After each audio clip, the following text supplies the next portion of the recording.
আমরা দেখতে পাচ্ছি সাবেক প্রধানমন্ত্রী শেখ হাসিনার আজ ৭৮তম জন্মবার্ষিকী, কিন্তু বিগত এক বছর আগেও আমরা দেখেছি যে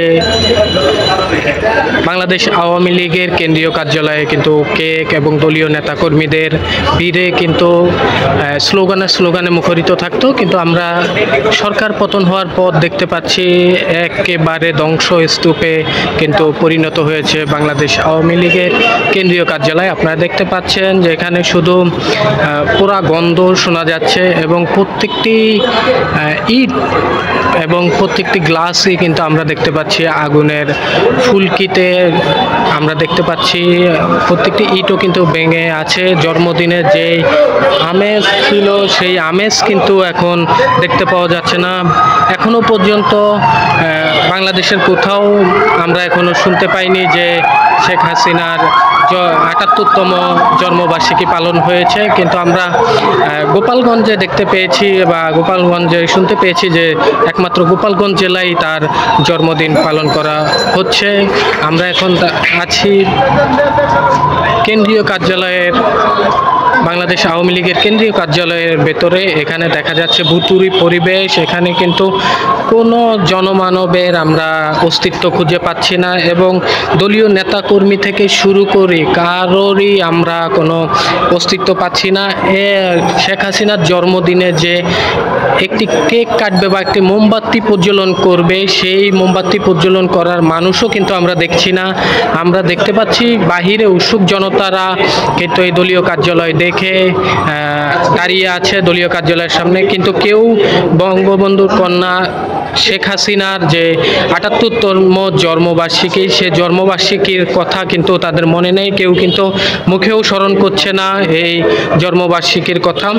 সবাই আসলে বলছে যে সাবেক প্রধানমন্ত্রী শেখ হাসিনা তার অন্যান্য বছরগুলোতে যেভাবে জন্মদিন পালন করত, সরকার পতনের পর কিন্তু তা মোটেই পালন করা হচ্ছে না। এবং এক প্রকার বলা যায় যে তার দলীয় নেতাকর্মী থেকে তৃণমূল থেকে শুরু করে কেন্দ্রীয় নেতা কেউই কিন্তু এখনো পর্যন্ত জন্মদিন উপলক্ষে কোনো বিবৃতি বা কোনো প্রেস রিলিজও কিন্তু আমরা এখনো দেখতে পাইনি। তবে ধারণা করা হচ্ছে যে সরকার পতনের পর সবাই আত্মগোপনে চলে গিয়েছে এবং সকলে তৃণমূলের নেতাকর্মী থেকে শুরু করে কেন্দ্রীয় নেতৃবৃন্দ সকলে আসলে এই সরকারের যে পতন, এই পতনটি আসলে মেনে নিতে পারছে না এবং হঠাৎ করে তাসের ঘরের মতো যে ভেঙে পড়বে আওয়ামী লীগের যে রাজত্ব, 16 বছরের যে রাজত্ব, সেই রাজত্বর কথাও কিন্তু তারা কিন্তু ধারণাও করতে পারেনি, কল্পনাও করতে পারেনি। আমরা দেখতে পাচ্ছি যে বিগত যে ৭৮তম জন্মবার্ষিকী ছিল, সেই জন্মবার্ষিকীতেও কিন্তু জন্মবার্ষিকী থেকেও কিন্তু আমরা দেখতে পেয়েছি যে এই কেন্দ্রীয় কার্যালয়ে কিন্তু সাজ রং এবং আমরা দেখতে পেয়েছি সাজ রং এবং আতশবাজির ঝলকানি পুরো ঢাকা শহর ছাপিয়ে পুরো মহানগর, সারা দেশের মহানগর এবং প্রত্যেকটি ওয়ার্ড ইউনিট সবখানেই কিন্তু আমরা দেখতে পেয়েছি যে শেখ হাসিনার জন্মদিন পালন করা হয়েছে। কিন্তু সরকার পতনের পর কিন্তু এই জন্মদিনটি সে নিজেও মনে হয় কল্পনা করেনি কখনো যে এরকম দিনও আসবে এবং আওয়ামী লীগের নেতাকর্মী থেকে শুরু করে তৃণমূলের নেতাকর্মী কেউই মনে হয় না যে এই দিনটি কল্পনা করেছেন যে এভাবে এই দিনটিও দেখতে হবে তারা কিন্তু এর আগের বার আমরা দেখতে পেয়েছি যেভাবে করে জন্মদিন পালন করা হয়েছে সে তার ভিন্ন রকম। আসলে বলা চলে যে বঙ্গবন্ধু শেখ মুজিবুর রহমানের মৃত্যুর পরও মনে হয় না যে বাংলাদেশ এতটা অস্তিত্বহীন। আওয়ামী লীগ যেভাবে এই 2024-এ দেখতে পাচ্ছি আমরা, সেই অস্তিত্বহীন হয়ে পড়েছিল।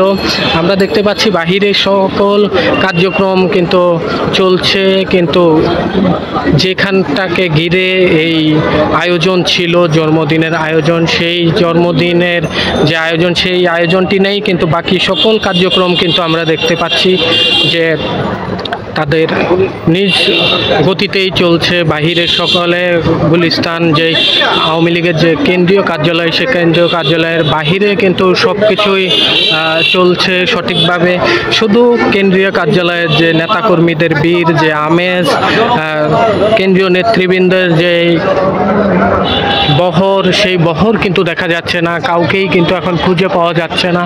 দেখতে পাচ্ছি যে আমরা শুধু ধ্বংসস্তূপে পরিণত হয়েছে কেন্দ্রীয় কার্যালয়, বাংলাদেশ আওয়ামী লীগের কেন্দ্রীয় কার্যালয়। এমন জন্মদিন বা এমন দিন কিন্তু মনে হয় না যে শেখ হাসিনা নিজেও কখনো কল্পনা করেছে যে তার জীবনে এমন দিন আসবে, বা তৃণমূলের নেতাকর্মীরাও আসলে এখন মুখ থেকে বের করতে পারছে না যে তারা আওয়ামী লীগের সমর্থক বা আওয়ামী লীগের সমর্থন করে। আপনারা দেখছেন, আমরা দেখানোর চেষ্টা করছি গুলিস্তানের এই কেন্দ্রীয় কার্যালয়ের সর্বশেষ অবস্থা, শেখ হাসিনার ৭৮তম জন্মদিন উপলক্ষে সর্বশেষ অবস্থা।